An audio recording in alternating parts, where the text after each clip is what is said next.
The house stood at the end of a long, twisted lane, shrouded in shadows even during the brightest hours of the day. Its weathered exterior, once a proud testament to craftsmanship, now sagged under the weight of time and neglect, paint peeling in jagged strips, windows cracked and clouded with years of grime. The air around it seemed to hum with an unspoken tension, a subtle vibration that set the nerves on edge before one even approached its threshold. The gate, iron and rusted, groaned under the gentlest touch, as though protesting the intrusion of the living into a space claimed by whispers. Those who dared venture close spoke of a chill that clung to the skin, a cold deeper than the autumn air, as if the house exhaled its own frozen breath.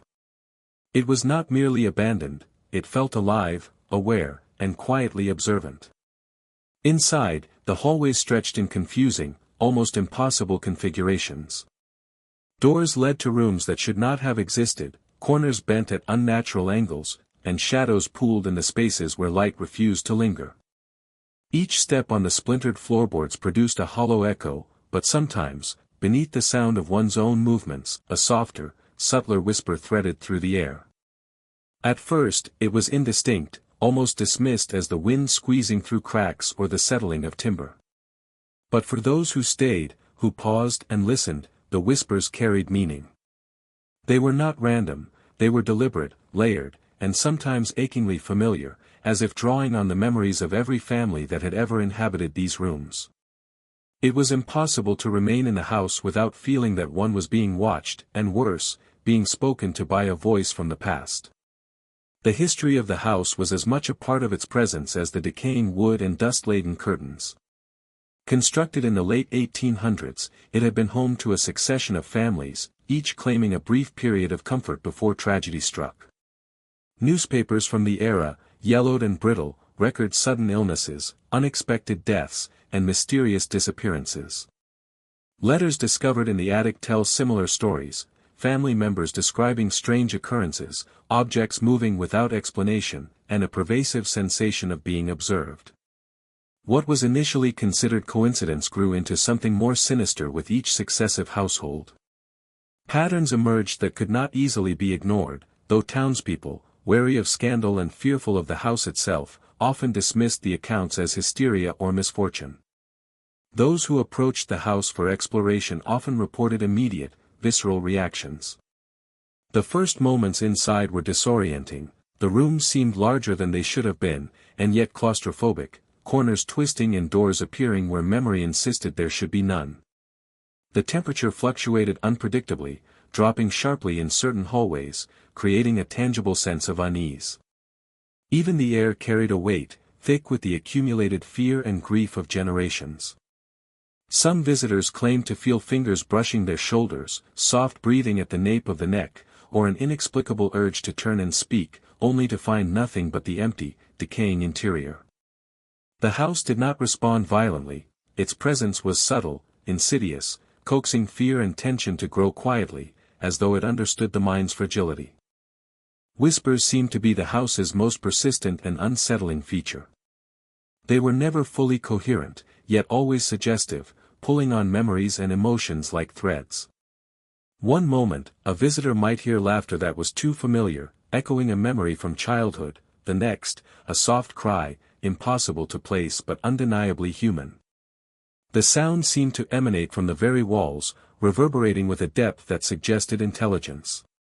Some researchers theorize that these auditory illusions were products of the brain struggling to make sense of the oppressive environment, yet those who experienced them often described sensations too precise to dismiss. Each whisper seemed tailored, a private message drawn from collective memory, and in that intimacy lay the terror. The house knew who you were before you even crossed its threshold. The emotional atmosphere was nearly unbearable for those who lingered. Fear was coupled with fascination, dread intertwined with curiosity. Every creak of the floor, every gust of wind that rattled the broken windows, heightened a sense of connection to the unseen. Visitors spoke of feeling as though they were participants in a story that had been paused for over a century, each family's tragedy echoing in the spaces around them. There was sorrow here, grief that had never dissipated, layered over with anger and frustration, the emotional residue of lives cut short or shattered by circumstances no one could fully explain. It was as though the house was not simply haunted by spirits, but by the weight of memory itself, pressing against the living, insisting on recognition.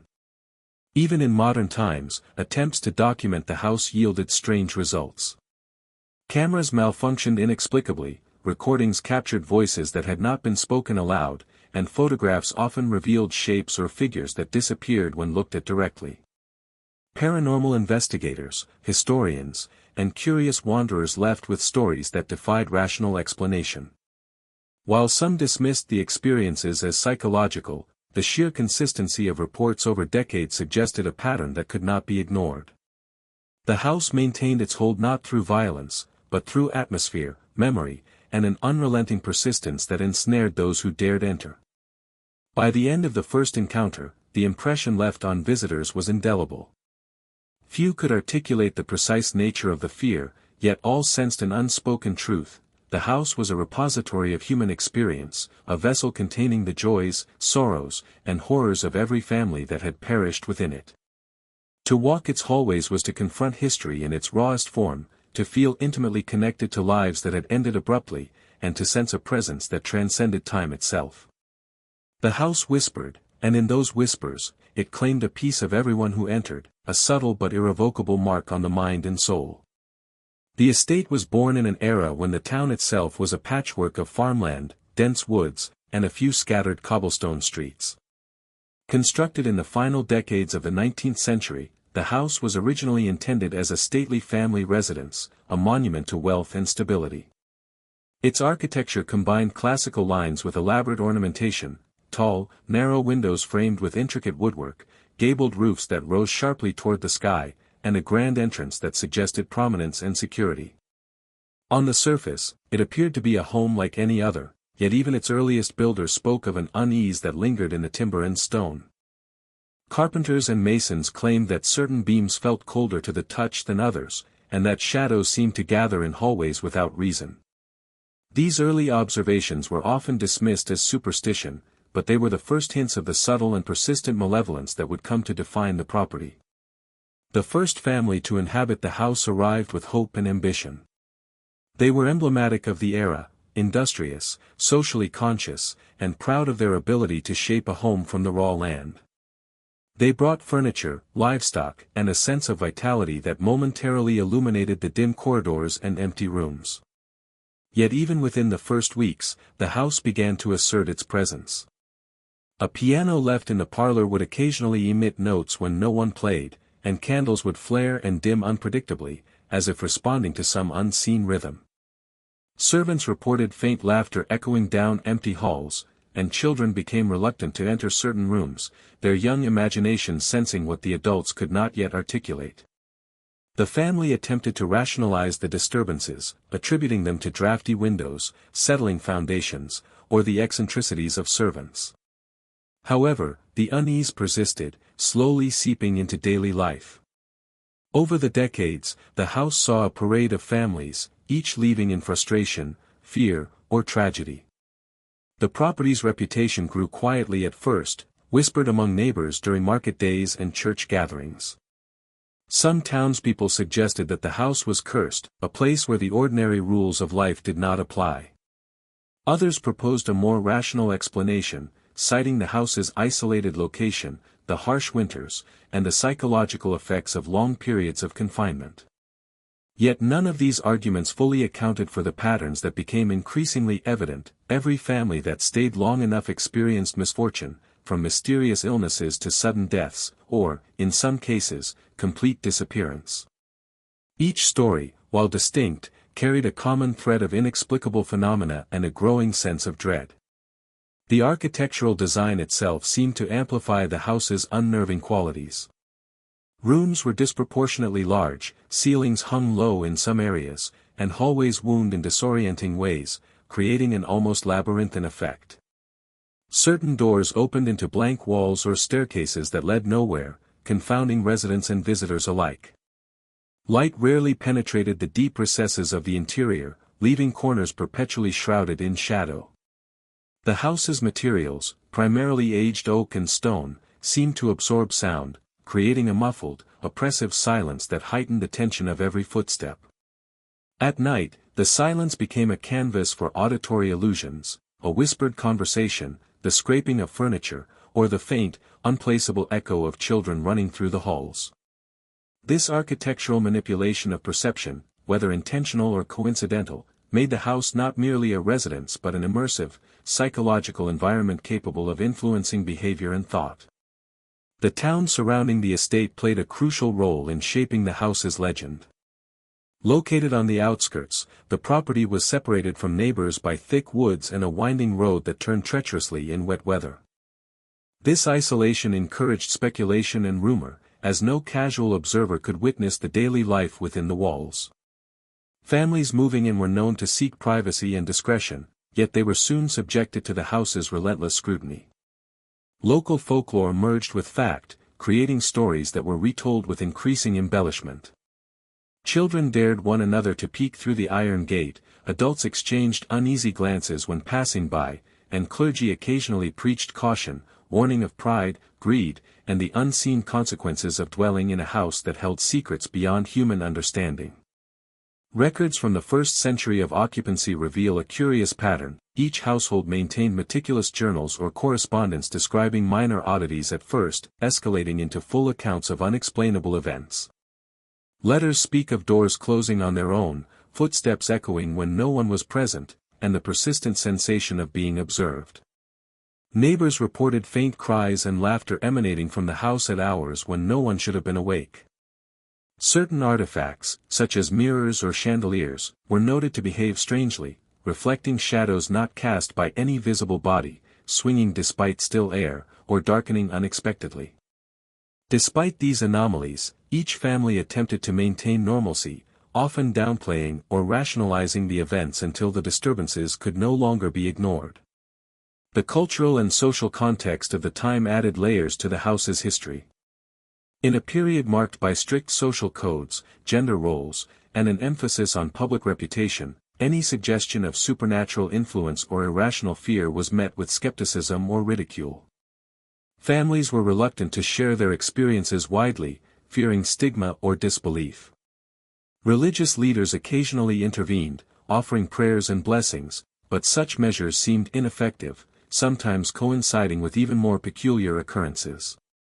In this way, the house became a silent antagonist, testing faith, reason, and human resilience against a backdrop of social expectations and the ever-present potential for shame or scandal. By the time the mid-20th century approached, the estate had accumulated nearly a century of recorded incidents, each more disturbing than the last. The architectural majesty that had once signaled prosperity now appeared menacing, a visual representation of the house's growing autonomy and influence over human life. Historians, folklorists, and early paranormal investigators began to take note, piecing together a chronology that suggested more than coincidence. They observed patterns that crossed generations, geographical isolation, and even psychological thresholds. The house, it seemed, was more than a structure, it was a repository of memory, emotion, and inexplicable forces, a living archive of human suffering and secrets waiting to be uncovered. Even today, visitors and researchers note the same qualities described in early records.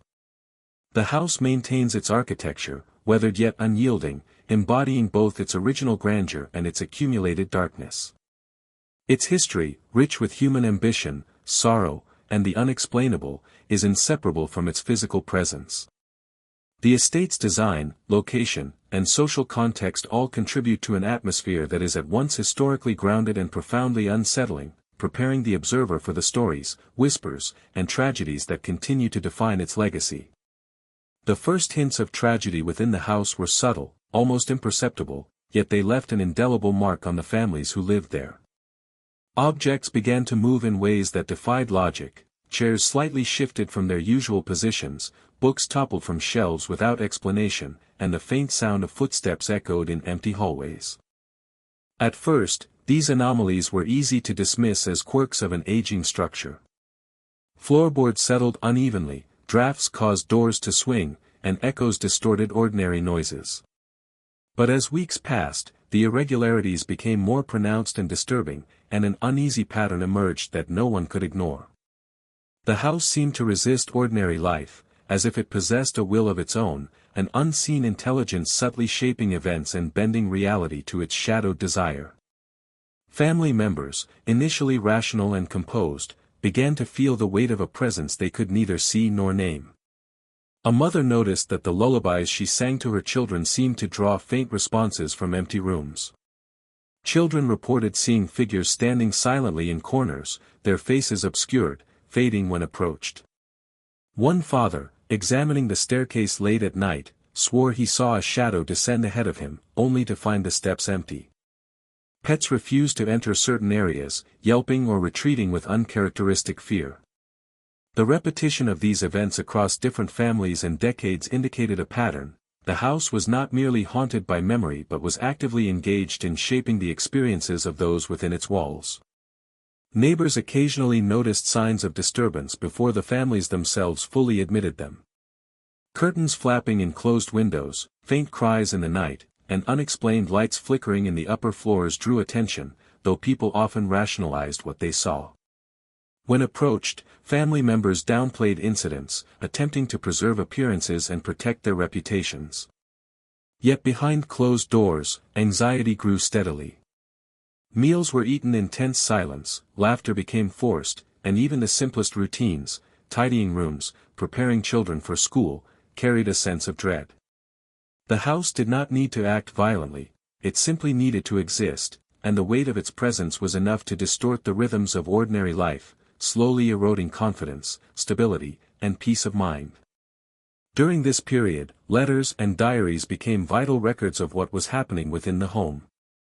Mothers documented unexplained cold spots near beds, fathers recorded fleeting shadows at the periphery of vision, and older children wrote about whispers that seemed to follow them from room to room. These written accounts, when examined later, revealed a curious consistency. Each family described similar phenomena in the same areas of the house, often using nearly identical language despite living decades apart. A particular hallway was repeatedly cited for its oppressive chill, a certain parlor for the inexplicable movement of objects, and the attic for persistent whispering. Even those skeptical of supernatural explanation could not dismiss the accumulation of consistent evidence across generations. The psychological impact was gradual but profound. Sleep became restless, marked by dreams that mirrored the eerie occurrences of the house. Anxiety became a constant companion, manifesting in irritability, sudden fears, and a creeping sense of paranoia. Family members began to question their own perceptions, doubting whether they were imagining the phenomena or whether something genuinely malevolent influenced their environment.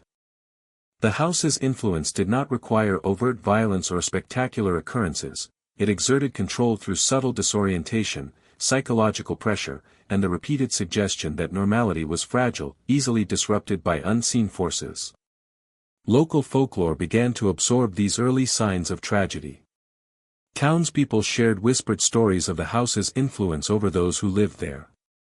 Some described it as a curse placed by the original builders, others as a punishment from a divine power, and still others as the result of the land itself, steeped in energies that humans could neither understand nor control. These stories grew over time, blending first-hand accounts with imagination, creating a network of fear and fascination that surrounded the property. Children dared each other to peer through windows, clergy warned against dwelling too long in curiosity, and neighbors often avoided walking near the estate after dusk. The house became a symbol of invisible danger, a repository of misfortune and mystery that demanded both respect and distance. The early signs of tragedy were not limited to the living. Pets disappeared inexplicably, livestock near the grounds fell ill under mysterious circumstances, and the smallest details, the tilt of a picture, the arrangement of furniture, the creak of a floorboard, seemed laden with meaning. Ordinary objects carried an unnatural weight, imbued with the lingering energy of the house's history. It was as if the memories of previous families, their grief and misfortune, had seeped into the very materials of the building, shaping a reality where past and present were entwined, and the living were caught within the echoes of those who had already suffered. By the end of this period, it became clear that the house was more than a passive witness to life, it was an active participant in tragedy. Each family's experience, while unique in detail, followed a predictable arc, minor disturbances escalated into persistent anomalies, anomalies eroded confidence and emotional stability, and emotional instability fed back into the house's influence, creating a self-perpetuating cycle of dread. No single event defined the horror of these early years, it was the accumulation of small, unnerving moments, woven together with precision, that created an atmosphere of inevitability, preparing both residents and observers for the larger tragedies that would follow. The early shadows of tragedy cast by the house thus established the foundation of its dark legacy.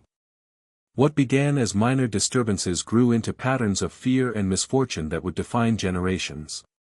Even now, historians and paranormal researchers revisit these initial accounts, recognizing in them the subtle architecture of horror, the meticulous layering of psychological pressure, and the eerie, almost conscious persistence of a house that refuses to be forgotten. In the quiet corners, in the whispering hallways, in the cold breath of its rooms, the house had begun its long, relentless work. As the whispers of the house grew more persistent, the people who lived nearby began to notice subtle changes, fragments of the house's influence bleeding into the lives of those who entered its shadowed corridors. Friends and neighbors observed the earliest signs, a once gregarious family member becoming withdrawn, children avoiding certain rooms without explanation, servants hesitating at thresholds where they had previously moved freely.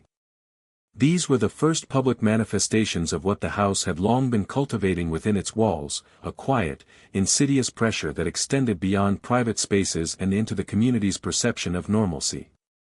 The whispers, initially faint and ambiguous, seemed to reach the living in ways that were almost tangible, threading into conversation, memory, and imagination, blurring the line between what was real and what was induced by fear.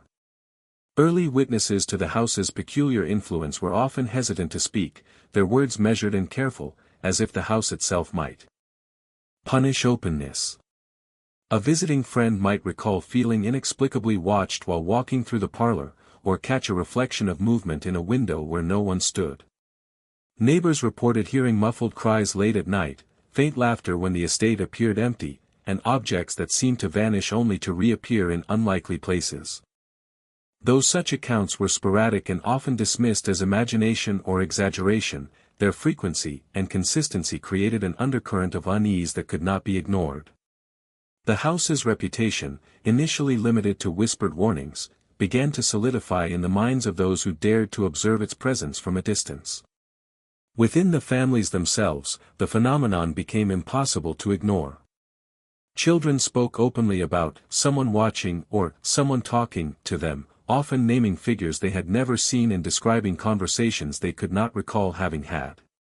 Parents, caught between rationality and fear, attempted to offer logical explanations, citing shadows, drafts, or the overactive imagination of young minds. Yet even the most skeptical adults could not deny the persistent, often targeted nature of the disturbances. Footsteps echoed in rooms where no one moved, whispers followed individuals from room to room, and fleeting shapes appeared at the periphery of vision. The house had begun to assert its presence in a manner that felt almost purposeful, an unspoken dialogue between the living and the echoes of the dead. Local observers began to form their own interpretations of what they saw. Some suggested that the house was haunted by spirits unable to rest, victims of misfortune who had been trapped within its walls by untimely death or unresolved grief. Others theorized that the estate itself possessed a consciousness, an awareness that could manipulate perception and emotion, feeding off the fears of its occupants. Yet another faction, grounded in logic and scientific thought, argued that these experiences were the products of heightened suggestion, stress, and shared paranoia. Despite the disagreements, no explanation could fully account for the sense of intimacy the house seemed to maintain with every new visitor. It did not merely frighten, it engaged, it insinuated itself into memory, anticipation, and instinct, shaping behavior without coercion. This subtle engagement with the living became increasingly apparent through diaries, letters, and anecdotal accounts preserved across generations. One mother, writing by candlelight, described a whisper that repeated her own name, growing louder with each passing hour, only to fall silent when she attempted to locate its source. A servant noted that footsteps would match his own, always a fraction behind, as though unseen company walked invisibly alongside him. Children described feeling small hands brush against theirs in the darkness, playful yet chilling, leaving an indelible impression of presence. These experiences, though distinct in detail, shared an underlying consistency. The house's phenomena were not random but deliberate, a continuous layering of suggestion, sensation, and fear that reinforced its dominance over perception. The psychological consequences for the witnesses were profound. Anxiety became pervasive, manifesting in sleepless nights, irritability, and an almost obsessive vigilance. Families began to alter routines, avoiding certain rooms or retreating from communal spaces in the house. Social interactions outside the estate were similarly affected. Visitors returned with stories tinged with apprehension, and conversations with neighbors often revolved around unease and conjecture. Over time, these accounts coalesced into a local narrative, a tapestry of observation and rumor that transformed the house into a symbol of looming, inescapable tension. The whispers had crossed from private experience into public consciousness, shaping the collective imagination of the town and cementing the estate's reputation as a place both feared and irresistibly fascinating. Religious and civic authorities occasionally intervened, drawn by reports of unexplained activity and the psychological strain on families. Clergy offered blessings and prayers, holding vigils in the hope of exorcising unseen presences. Local officials investigated structural integrity, gas leaks, and other mundane explanations, seeking rational causes for phenomena that defied standard explanation. Yet these interventions rarely produced relief. In some cases, the disturbances intensified, as though the house resented outside interference. The authorities, faced with the impossibility of control, gradually ceded the space to its own inscrutable nature, allowing the narrative of fear and fascination to deepen. The growing awareness of the house's power also brought a new type of witness, outsiders who were drawn by curiosity, scholarly interest, or the thrill of exploring what was thought to be a repository of the supernatural. Historians, journalists, and early paranormal investigators documented accounts meticulously, collecting testimonies from families, servants, and neighbors alike. Their notes reveal a consistent theme: the house did not merely create phenomena, it created engagement, a sense of intimate attention that was both compelling and terrifying. Observers often reported feeling watched even when alone, hearing whispers that seemed tailored to their personal fears, and sensing a presence that understood them in ways no human could. These accounts reinforced the idea that the house's influence extended far beyond ordinary haunting, entering a domain that blurred the line between environment, memory, and perception. By the end of this period, the house had established a dialogue with the living, subtle yet undeniable. The whispers that began as faint disturbances had become persistent voices, guiding perception, shaping emotions, and entwining the experiences of witnesses with the estate's layered history. The early attempts to rationalize, deny, or suppress these phenomena were overwhelmed by the house's quiet insistence, leaving all who entered to confront a new reality. The estate was not merely a stage for tragedy, but an active participant, shaping life and memory with a precision that was as chilling as it was unyielding. As the unsettling events within the house became more widely known, the town itself began to respond, though often with denial, rationalization, or attempts at suppression. Local authorities insisted there was no cause for alarm, attributing reports to overactive imaginations, stress, or exaggeration. Religious leaders preached faith and endurance, urging families to see the disturbances as tests of character or divine reminders of humility. Sermons warned against dwelling too long on superstition, emphasizing prayer and moral rectitude, yet these measures often did little to ease the palpable tension that had settled over the estate and its surroundings. The house continued its quiet, insidious work, impervious to human intervention, drawing attention through absence as much as presence, shaping behavior through subtle, psychological insistence rather than overt force. Public denial became almost ritualized.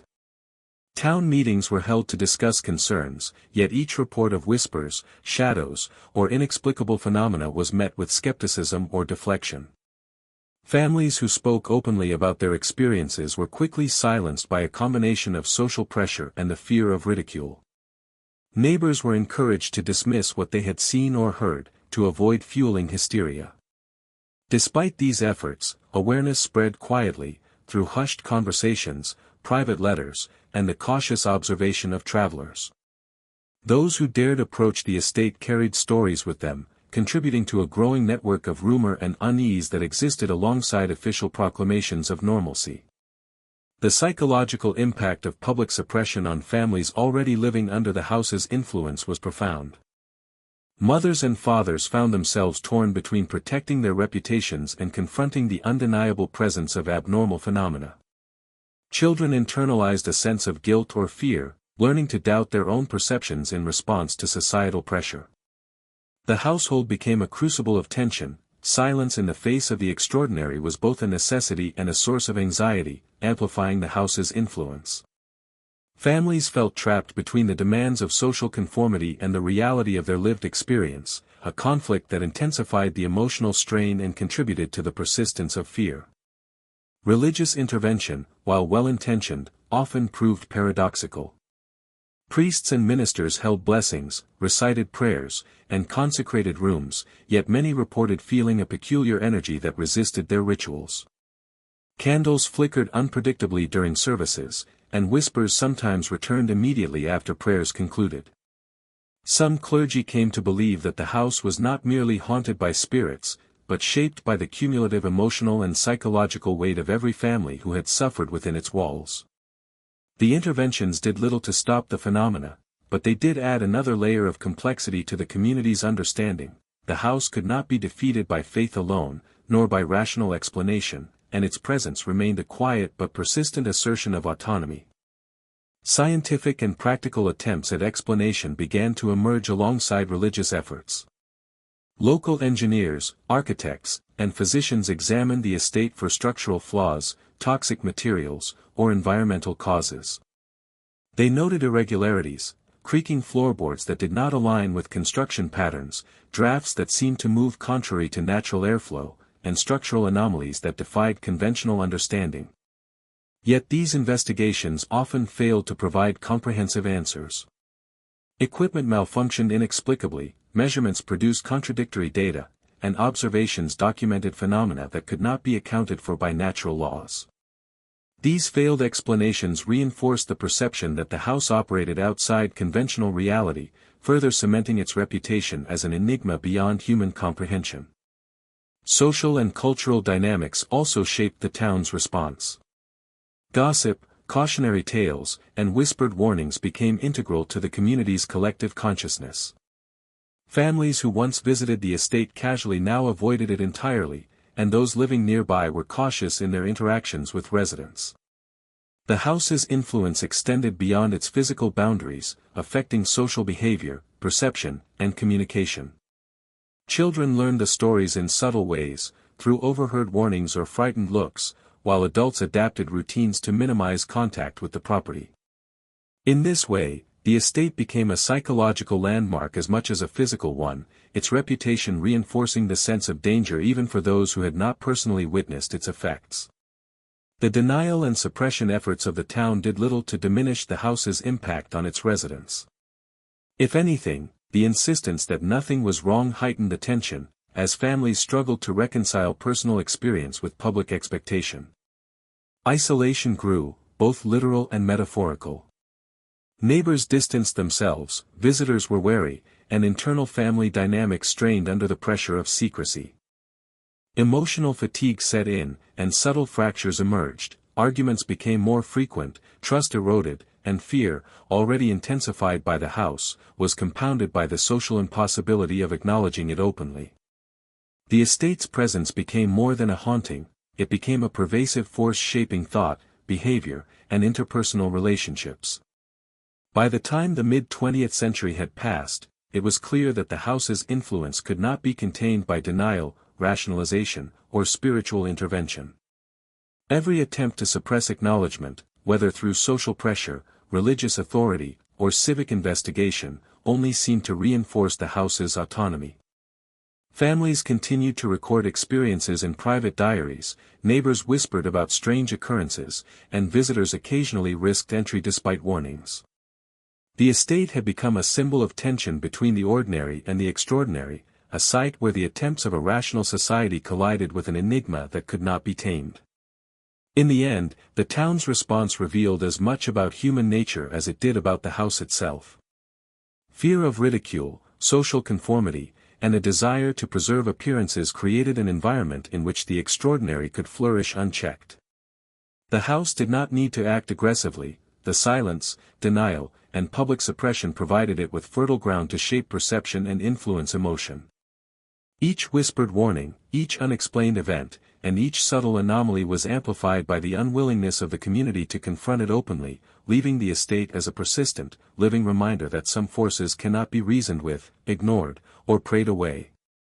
As the house's subtle influence intensified, the psychological toll on its residents became impossible to ignore. Families who had initially dismissed odd occurrences as coincidence or structural quirks found themselves ensnared in a relentless cycle of anxiety and fear. Every creak of a floorboard, every sudden draft, every faint whisper seemed amplified, taking on meaning far beyond its mundane origin. Sleep became fractured and uneasy, with dreams filled by distorted reflections of the house's hallways, shadowed figures that lingered at the edge of vision, and voices echoing long-forgotten conversations. Children, sensitive and impressionable, often awoke in tears, insisting they had heard someone calling their names. Parents, exhausted and skeptical of their own perceptions, struggled to maintain authority and reassurance, only to find themselves drawn deeper into the house's quiet manipulation. The onset of paranoia was gradual but unmistakable. Families began to question their own actions, doubting whether they were imagining disturbances or whether the house was exerting a tangible influence over their lives. Conversations were strained, and trust within households eroded as each member responded differently to the escalating phenomena. A father might dismiss a whispered sound as wind or settling timber, while a mother perceived it as an urgent warning. Children oscillated between curiosity and terror, sometimes hiding from presences they could not fully articulate. The house had created a dynamic in which perception itself became unreliable, forcing its inhabitants to live in a state of persistent uncertainty, unsure whether reality was bending around them or within them. The progression from minor disturbances to overt psychological impact was marked by a series of inexplicable incidents that defied conventional explanation. Objects moved seemingly of their own accord, doors would open and close without human intervention, and fleeting shadows appeared in hallways only to vanish when approached. Family members described the sensation of being watched from every corner, an awareness that penetrated walls and floors, following them silently from room to room. Some claimed to feel subtle touches, a brush of a hand or a presence leaning close, though no one else was near. These experiences, while disconcerting in isolation, were cumulative. Together they formed a pervasive sense that the house was not merely an environment, but an active, observing entity, shaping emotion, behavior, and perception with deliberate subtlety. The house's influence extended beyond the living quarters, reaching into ordinary routines and domestic tasks. Meals became tense affairs, punctuated by nervous glances toward shadowed corners. Families avoided certain rooms entirely, restricting movement in ways that seemed both practical and futile, as the whispers and sensations persisted regardless of avoidance. Sleep schedules were disrupted, with residents rising in the night to investigate faint sounds or to soothe children frightened by unseen presences. Daily life, once structured and predictable, became a series of cautious maneuvers, each step measured against the uncertain reality of the house's influence. Over time, this constant vigilance created fatigue, irritability, and a heightened susceptibility to fear, further amplifying the house's psychological hold. Letters and journals reveal how this pressure manifested over time. Mothers recorded the sensation of eyes watching from behind closed doors, fathers documented footsteps echoing in empty halls, and children described voices speaking directly to them, often repeating private thoughts or names. Each account reflects a consistent theme. The house did not merely produce random phenomena but engaged with the inhabitants in a precise, personal manner. The phenomena were subtle, calculated, and persistent, reinforcing the growing sense that ordinary life within the house was impossible without compromise, adaptation, or surrender. These documents, preserved across generations, offer an eerie insight into the cumulative effects of the estate's influence, demonstrating how subtle disturbances can escalate into profound psychological strain. Psychologists and early investigators, when able to examine families, often noted symptoms of chronic stress, anxiety, and hypervigilance. The environment itself seemed to exacerbate these conditions: dim lighting, long hallways, inconsistent architectural proportions, and persistent shadows combined to create a sensory experience that heightened fear responses. The estate's influence functioned almost like a psychological feedback loop. The more fear was experienced, the more the house's phenomena intensified, creating a self-reinforcing cycle that was difficult to disrupt. This subtle, insidious manipulation left little room for rationalization, forcing residents to confront the possibility that the house's power was both deliberate and autonomous. The cumulative effect on family dynamics was devastating. Relationships, once grounded in trust and familiarity, began to strain under the weight of persistent stress. Arguments erupted over minor issues, often triggered by perceived slights or misinterpretations of events influenced by the house. Parents felt guilt and helplessness in response to children's fears, while children internalized anxiety and confusion, struggling to reconcile what they saw and heard with the reassurances they were given. Even the arrival of visitors offered little reprieve. The house's presence seemed to extend beyond its immediate walls, creating a sense of intrusion and observation that rendered ordinary social interactions fraught with tension. As the years passed, the estate solidified its reputation as a place where the ordinary mind could be unsettled with ease, where perception was manipulated and fear became a constant companion. Its ability to escalate psychological distress without overtly violent acts revealed a chilling intelligence, a calculated approach to influence that relied on subtlety, repetition, and intimacy. The house had become a persistent participant in the lives of those within it, shaping emotion, behavior, and thought in ways that defied conventional understanding, leaving a legacy of fear that would resonate across generations. In this way, the escalation of madness within the house was neither sudden nor chaotic. It was measured, relentless, and methodically insidious. The inhabitants were drawn into a web of anxiety and hyper-awareness, forced to navigate an environment that responded to their fears with a quiet, unyielding precision. Each whisper, shadow, and anomaly served to reinforce the house's subtle dominion, leaving families emotionally fragile, socially isolated, and acutely aware that the estate was far more than a home. It was a psychological entity, patient, observant, and unceasing in its silent assertion of control. As the house's influence deepened, families and investigators alike sought explanations beyond superstition or folklore, determined to understand the persistent and unexplainable phenomena.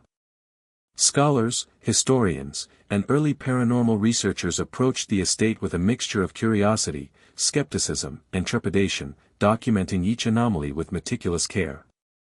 Diaries, letters, and local newspapers offered a treasure trove of evidence, describing footsteps where none should exist, objects moving without human contact, and whispers that carried meaning seemingly tailored to individual experiences. Scholars debated whether these accounts reflected psychological projection, environmental factors, or something more profound, an intelligence embedded in the house itself, operating according to rules unknown to modern science. Scientists initially explored natural explanations, beginning with environmental factors. The estate's foundation was studied extensively: variations in timber density, airflow through hidden passages, and the peculiar acoustics created by high ceilings and long hallways were all considered. Researchers proposed that drafts and vibrations might account for some of the movement of objects and the whispers reported by residents. While some findings were compelling, they could not fully account for the specificity or timing of the disturbances. Doors opened and closed independently, often when no wind or vibration was present, and whispers contained identifiable words, phrases, or names, suggesting a precision that defied purely naturalistic explanation. The more ordinary mechanisms were examined, the more they seemed insufficient, leaving investigators to confront the possibility of an intelligence embedded in the house itself. Architectural anomalies were equally perplexing. Certain hallways appeared longer than measurements suggested, corners bent at impossible angles, and staircases sometimes seemed to lead into spaces that should not exist. Mirrors reflected rooms differently from their actual layouts, and the placement of windows created optical distortions that could not be explained by simple perspective. Scholars noted that these features may have amplified the psychological impact of the estate, creating a sense of disorientation and unease that magnified the perception of supernatural activity. Yet, even with these observations, the precision with which certain phenomena targeted specific individuals suggested a deliberate element, an interaction between the house and its inhabitants that went beyond structural quirks. Folklore and historical research offered alternative explanations. Some historians examined the house's construction, uncovering rumors of occult practices, secret rituals, and deliberate design elements intended to influence energy, perception, or spiritual presence. Local legends spoke of builders who embedded symbols, hidden chambers, and mirrors in ways that might allow the living and dead to interact more closely. While documentation was often fragmentary or anecdotal, the convergence of folklore, eyewitness accounts, and architectural oddities lent credibility to the notion that the house functioned according to rules beyond conventional understanding. Families who had lived there consistently reported phenomena that aligned with these theories. The house seemed to recognize individuals, respond to their movements, and manipulate perceptions in ways that matched the folklore's suggestions of deliberate design. Attempts at scientific intervention often failed in dramatic ways. Equipment malfunctioned inexplicably, recordings captured phenomena that were invisible to the naked eye, and photographs revealed shapes and figures that disappeared when approached directly. Observers reported feeling eyes upon them when alone, hearing whispers in languages they did not know, and sensing movement behind closed doors. The failures of rational investigation reinforced the perception that the house operated under principles not yet understood by modern science, bridging the gap between environmental influence, psychological manipulation, and an intelligence that seemed to extend beyond ordinary perception. Scholars, while documenting evidence with precision, often left unsettled, confronted by the persistent possibility that the house itself was an active participant rather than a passive structure. Families, meanwhile, attempted their own explanations, turning to diaries, journals, and recorded observations. They developed patterns to track events, noting the time of day, location, and apparent triggers for disturbances. Despite these efforts, predictability was fleeting. An object that moved on one day might remain still the next. Whispers that named children or addressed parents appeared without warning or context. The house's activity, while structured in its subtlety, remained beyond the control of those living within it, reinforcing the psychological strain and creating a feedback loop in which attention to detail amplified perception, and perception amplified fear. Investigators also explored more esoteric explanations. Some suggested that the estate was a focal point of psychic energy, a space in which the memories, emotions, and experiences of past inhabitants accumulated and manifested in tangible ways. Others proposed that the house was a conduit, bridging temporal layers so that past tragedies echoed into the present. These theories, while speculative, offered a framework that could account for the intelligence implied in the experiences of residents. Witnesses consistently described phenomena that were not random but directed, almost conversational, tailored to individual fears, memories, and vulnerabilities. Whether through energy, residual memory, or an unrecognized form of consciousness, the house demonstrated a capacity for deliberate interaction with its occupants. Despite attempts to rationalize or explain the estate, no single theory could account for all observed events. Naturalistic, architectural, and psychological explanations addressed fragments of the experience, but left critical elements unresolved. Esoteric and speculative approaches offered imaginative frameworks, yet lacked empirical validation. The estate, therefore, existed in a space between understanding and mystery, challenging conventional notions of causality, perception, and the boundaries of human experience. Families and investigators alike were confronted with the realization that some phenomena may exist beyond the limits of comprehension, leaving a profound sense of awe, fear, and humility. In the end, the attempts to explain the house, though extensive, only served to deepen its legend. Scholars documented, families observed, and investigators tested, yet the phenomena persisted, subtle and precise, defying both rationalism and ritual. The estate's influence extended beyond explanation, embedding itself in consciousness, memory, and the cumulative history of those who entered. Each attempt to rationalize, measure, or intervene confirmed one persistent truth: the house was more than a building, more than a collection of architectural anomalies or environmental conditions.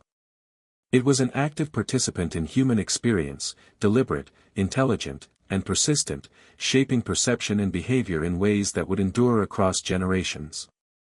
As the years passed, the house's grip tightened, isolating its residents from the world beyond its walls.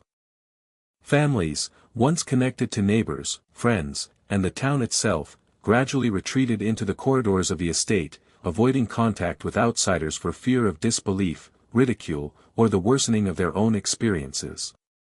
The house, patient and relentless, seemed to thrive on this isolation, subtly manipulating the emotional and psychological states of those who remained within its shadow.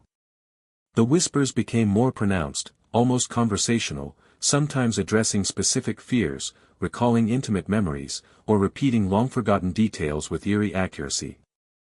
What had begun as subtle anomalies now demanded attention, shaping thought, behavior, and emotional stability in ways that could no longer be ignored. Isolation was not always physical, it often took the form of psychological withdrawal. Children became secretive, hiding in attics or closets, whispering to voices unseen. Parents avoided discussing their experiences, creating an unspoken tension that permeated every interaction. Even when social visitors arrived, a pervasive unease hovered, making ordinary conversation stilted, eyes darting toward shadowed corners, ears straining for faint sounds. The estate imposed rules without verbal command, dictating movement, speech, and awareness. Hallways that had once seemed ordinary became boundaries, rooms that had felt familiar now carried danger, and even familiar objects could provoke anxiety or fear. Each step, each glance, each breath seemed to occur under the watchful scrutiny of the house, as if it measured the very souls of its occupants with subtle precision. The estate's isolation fostered profound psychological changes. Anxiety transformed into hypervigilance, hypervigilance into obsession, and obsession into quiet terror. Families adapted their lives around perceived patterns of disturbance, avoiding certain rooms at particular hours, refraining from speaking aloud, and meticulously tracking the movements of objects and sounds. Sleep became irregular, punctuated by dreams that mirrored the house's corridors, inhabited by shadowed figures and fragmented memories. Residents described the sensation of being accompanied at all times, of footsteps echoing behind them, whispers repeating thoughts before they were spoken aloud. The psychological pressure was cumulative, eroding confidence, creating irritability, and fostering suspicion between family members as they struggled to discern reality from manipulation. Local observers occasionally noted the deterioration, though explanations remained constrained by social convention and fear of scandal. Townspeople spoke in hushed tones about families who no longer participated in communal events, about children who seemed withdrawn and fearful, and about adults whose behavior had shifted toward paranoia or obsession. While some dismissed these observations as overreaction or imagination, others recognized the consistent correlation between proximity to the estate and behavioral change.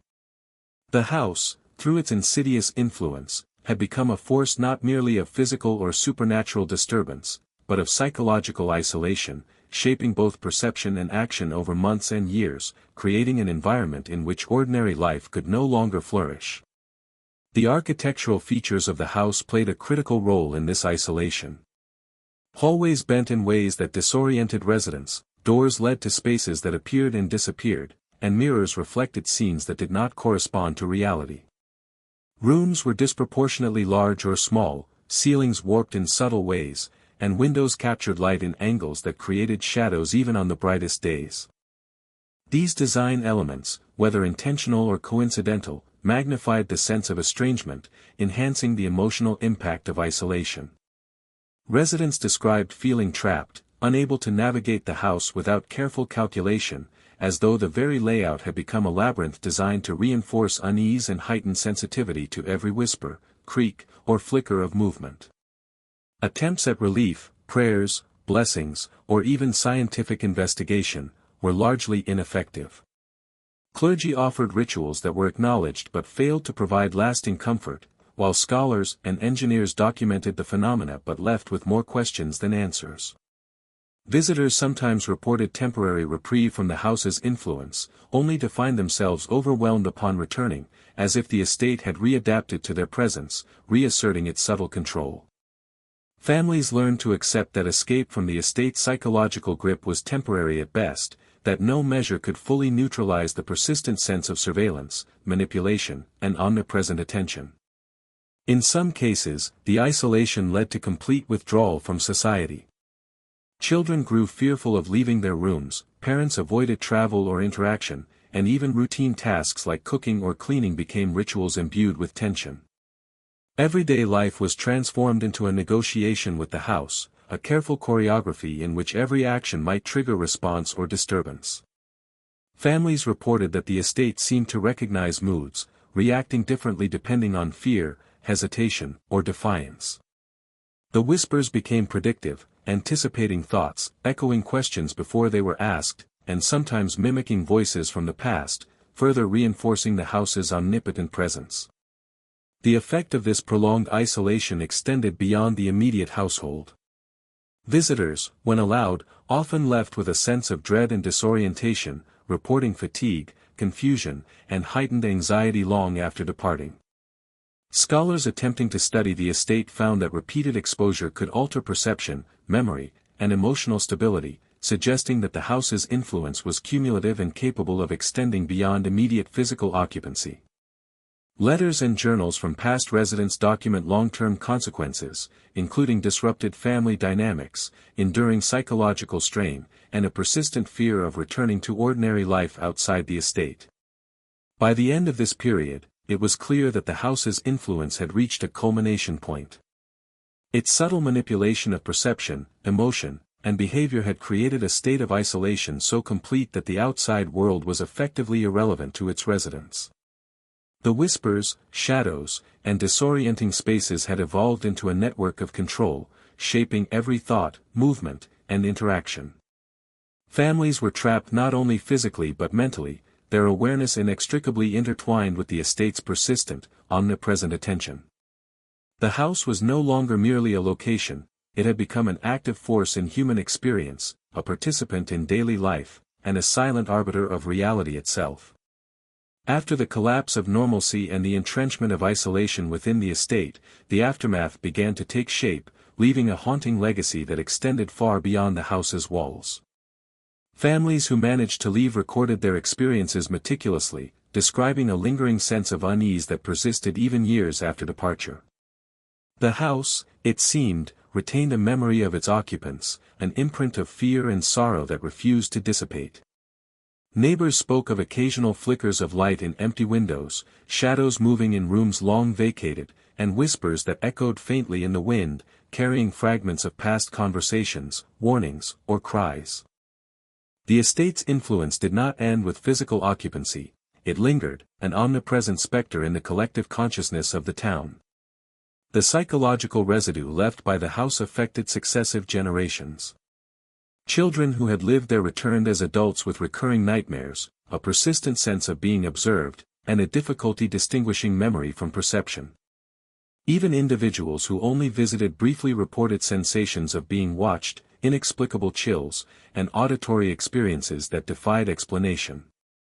The estate's imprint seemed almost genetic, passing from generation to generation not in DNA but in memory, narrative, and emotional resonance.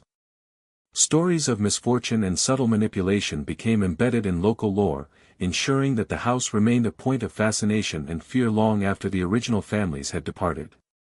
Local historians and folklorists began to compile accounts systematically, noting patterns and consistencies that spanned decades. Certain rooms were repeatedly cited as sites of intense activity, the parlor where objects moved without explanation, the hallway where whispers followed each step, and the attic where shadowed figures appeared only to vanish when approached.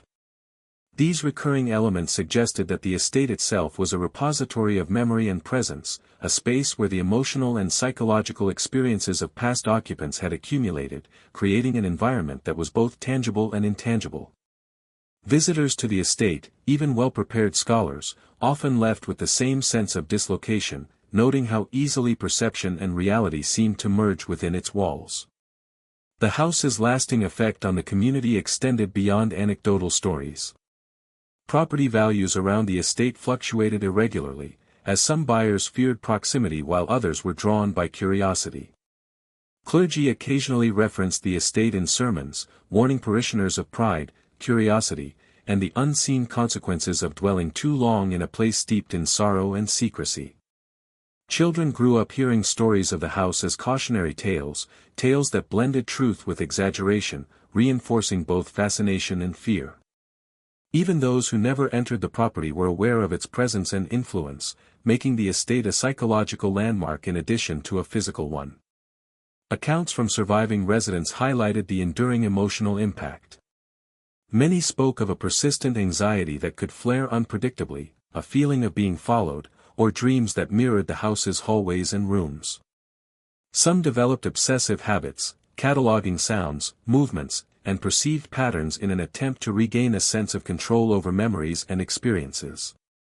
Others experienced profound introspection, revisiting moments of fear or terror with the hope of understanding, yet consistently finding that the house's influence had altered perception in ways that could not be fully reconciled. These enduring effects reinforced the notion that the estate's power was not merely temporal but enduring, shaping memory and psychology across lifetimes. Physical remnants of the estate also contributed to its lingering presence.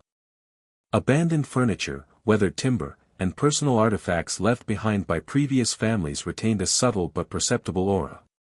Visitors reported that objects seemed to resonate with past events, casting shadows or producing faint noises when handled. Mirrors reflected not only present images but echoes of past occupants, suggesting a layering of time and experience within the house. Even the landscape surrounding the estate was affected, with overgrown gardens, twisted trees, and shadowed pathways reflecting the cumulative energy of decades of human presence, anxiety, and tragedy. The estate's aftermath created a duality of fascination and fear. Scholars, paranormal investigators, and casual observers were drawn to the property, eager to witness or study the phenomena firsthand. Yet the more attention the house received, the more it seemed to assert itself, subtly manipulating perception, creating unease, and reinforcing the sense that it was not merely a residence but a living entity with awareness and intent.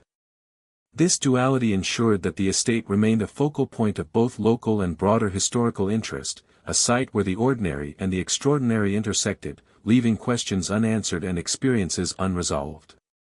Even decades later, the house continued to shape perception. Stories passed down through families, anecdotal reports, and scholarly notes maintained its presence in the town's collective consciousness. The estate was no longer simply a home, it was a symbol of unresolved history, a repository of fear, memory, and influence.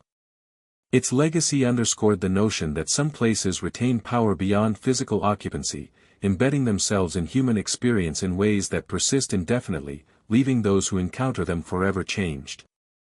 The final theories surrounding the house, long after families had departed and the estate stood mostly silent, were as varied as they were inconclusive.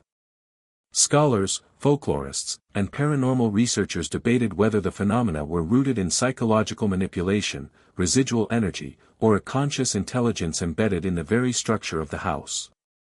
Some suggested that the estate functioned as a repository for collective fear and grief, a place where emotion itself had solidified into a perceptible force, shaping perception and reality for anyone who entered. Others theorized that the house acted almost like a mirror of the human psyche, reflecting and amplifying the fears, guilt, and anxieties of its occupants, making private terror tangible. These theories, though unprovable, offered a framework for understanding a place that defied conventional explanation. Residents and visitors contributed anecdotal support for these ideas. Individuals often reported sensations that suggested the house knew them, responding in ways that mirrored personal fears or unresolved trauma. Whispers might recall a secret thought, objects would shift in patterns that seemed purposeful, and shadows appeared in locations significant to particular individuals. Some theorists proposed that these interactions were manifestations of a type of sentience, an intelligence that had developed over decades, shaped by repeated emotional investment. The house, in this view, had evolved from a mere dwelling into a psychological entity, capable of subtle manipulation, selective observation, and persistent engagement with the living. Others focused on environmental and architectural explanations, noting that the estate's irregular design, unusual acoustics, and structural anomalies could naturally induce feelings of disorientation, unease, and hallucination. High ceilings, hidden passages, and reflective surfaces distorted perception, while drafts, settling timber, and natural sound amplification created the impression of movement or speech where none existed. While these factors could account for some disturbances, they failed to explain the consistency, specificity, and emotional resonance of phenomena reported across decades. Many concluded that the estate's impact was a complex interplay of environment, psychology, and perhaps an unknown force that defied measurement. A more esoteric line of thought suggested that the house acted as a bridge between temporal layers, connecting past tragedies to present experiences. Diaries and letters preserved from previous residents revealed striking consistencies. Shadows, whispers, and sensations reported in one generation would echo or mirror reports decades later. In this theory, the house became a temporal repository, retaining the echoes of grief, fear, and sorrow, and replaying them with deliberate focus. The cumulative effect was an environment that felt alive, aware, and responsive, where each new occupant became entangled in the threads of past experiences, unable to escape the resonance of previous suffering. Despite the proliferation of theories, none could offer certainty. Attempts to measure or quantify the house's influence repeatedly failed, leaving scholars and investigators with only anecdotal evidence, fragmented observation, and personal testimony. Some concluded that the estate occupied a space beyond conventional reality, existing at the intersection of perception, memory, and emotion, where ordinary rules of physics and causality were insufficient to explain the phenomena. The house's ability to target individual fears, anticipate behavior, and manipulate perception suggested a complexity that challenged even the most rigorous attempts at rational explanation. Cultural memory played a critical role in shaping the final understanding of the estate. Tales passed down through families, townspeople, and occasional scholars created a narrative in which the house was both feared and revered. It became a symbol of the unseen, a repository of human fragility and emotional vulnerability, and a cautionary reminder of the limits of human understanding. Even those who never entered the property were affected by its reputation, perpetuating cycles of fascination and fear that reinforced the estate's psychological and cultural influence. The house existed as much in collective imagination as in bricks and timber, a site where history, emotion, and speculation intertwined. Modern researchers have attempted to contextualize the estate within broader frameworks of human experience, suggesting that it illustrates the potent interaction between environment and psyche. Psychological studies of perception, memory, and stress provide insight into how the subtle cues of architecture, sound, and movement can generate profound emotional and cognitive responses. The house, in this view, serves as an extreme example of how living spaces shape human experience, amplifying fear, reflection, and interpersonal tension. Yet even with these insights, the estate remains enigmatic, as many phenomena resist explanation, leaving the final nature of the house unresolved. Ultimately, the house stands as a testament to the complexity of experience and the limits of understanding. It is both a physical structure and a psychological presence, a place where history, memory, and emotion converge to produce effects that are tangible and yet intangible, measurable and yet mysterious. The lingering whispers, shifting shadows, and persistent sense of awareness ensure that the estate continues to affect those who approach it, maintaining a dialogue that spans generations. Its legacy is not merely in events that occurred, but in the enduring sense of unease, fascination, and wonder that it evokes in all who learn of its history. The final truth may never be known. Whether the house's influence stems from architectural anomaly, psychological manipulation, supernatural intelligence, or the accumulation of emotional resonance, its impact is undeniable.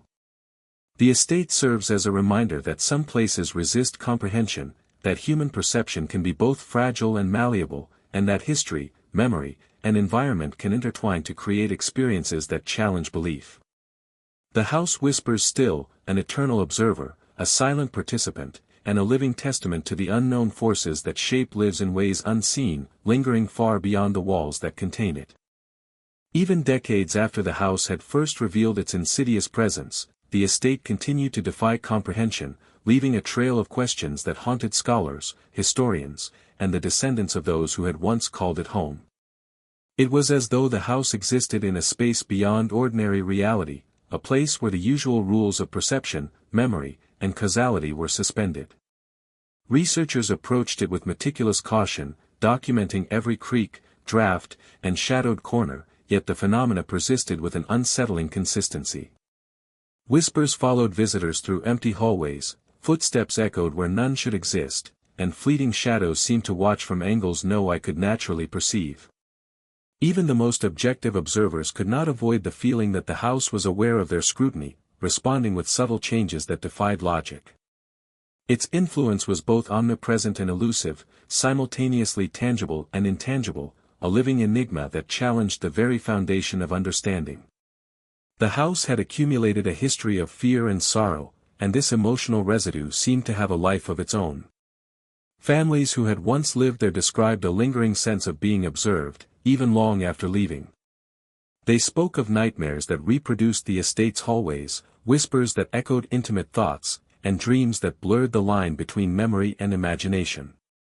Children who had spent formative years within its walls often carried traces of anxiety and hypervigilance into adulthood, experiencing inexplicable tension in spaces that reminded them of the house.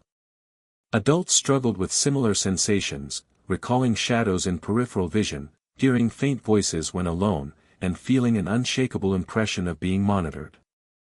The estate's influence, it seemed, was not confined to those physically present but extended through memory, narrative, and emotional resonance, shaping perceptions long after direct contact had ceased.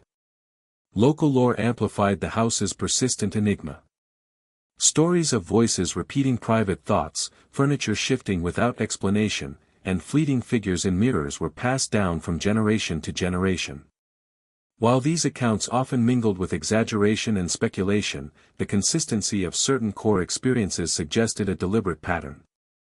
The estate appeared to operate on a psychological logic that transcended mere coincidence, responding to fear, curiosity, and attention with precision.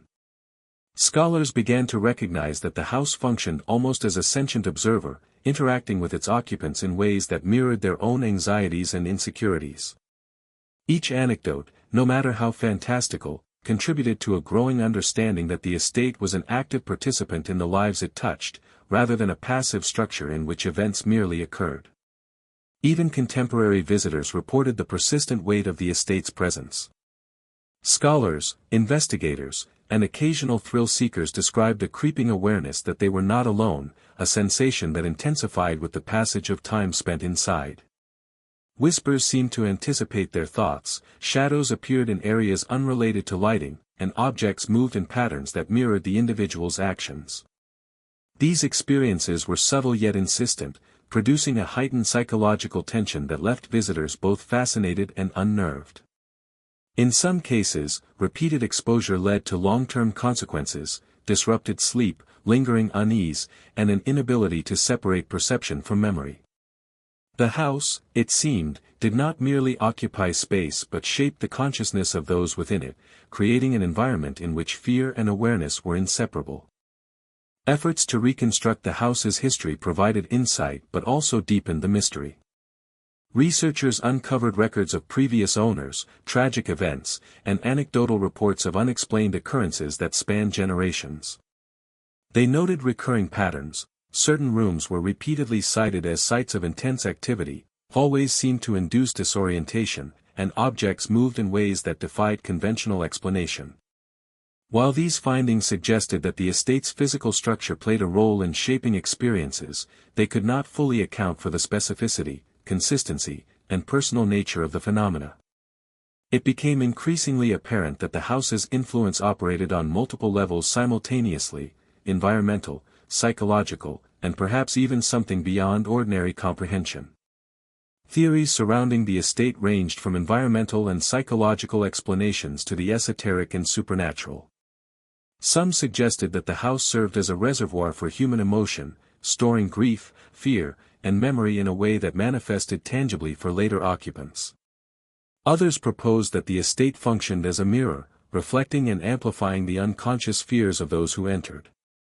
Still more speculative theories suggested a form of intelligence, an awareness embedded in the structure itself, capable of anticipating behavior, manipulating perception, and interacting with the living in deliberate, precise ways. Despite decades of study, no single theory fully accounted for the estate's behavior, leaving each new visitor and researcher with only partial understanding and a deep sense of awe. The estate's legacy extended beyond its walls. Communities surrounding the property became steeped in cautionary tales, passing down stories that blurred fact and legend. Children learned to fear the house even without entering, while adults treated proximity with careful consideration.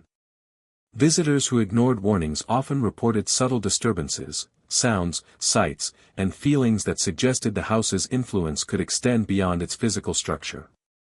Scholars studying these patterns noted that the estate had achieved a form of psychological immortality, shaping not only those who lived within it but also the perceptions and behaviors of the broader community. Its presence became both a caution and a fascination, a symbol of the enduring tension between the known and the unknowable. Ultimately, the estate remained a site of unresolved mystery, a place where ordinary understanding collided with phenomena that seemed deliberate, sentient, and enduring. Families, scholars, and observers were left with more questions than answers, haunted by shadows, whispers, and memories that refused to settle. The house had outlasted its occupants, the curiosity of generations, and the attempts to rationalize or contain it. It was both a historical artifact and a living presence, a structure that shaped consciousness, memory, and emotion in ways that defied complete explanation. Its influence, subtle yet undeniable, remained, a persistent dialogue with those who approached it, leaving an indelible mark on all who encountered its walls. In the end, the house is a testament to the limits of human understanding. It challenges perception, memory, and belief, revealing that some forces, whether architectural, psychological, or otherwise, cannot be fully contained or explained. The whispers, shadows, and subtle manipulations endure, ensuring that the estate remains an ongoing presence, a living enigma, and a profound reminder that some mysteries are eternal, their power extending across generations, persisting in consciousness, and shaping lives in ways that resist comprehension.